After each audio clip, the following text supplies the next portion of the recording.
706 Farmall family tractor for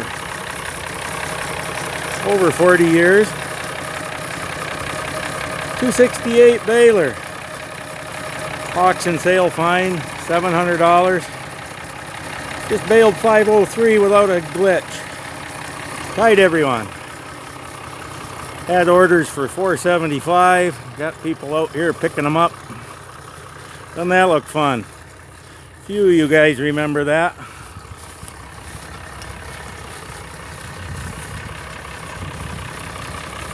Good old baler. My brother went to a sale after something else and this showed up and figured I needed it. By golly, I put it to work. Got a few horse people, one horse people that don't believe in round bales. So. Tractor's changed hands 5 times and never left the family.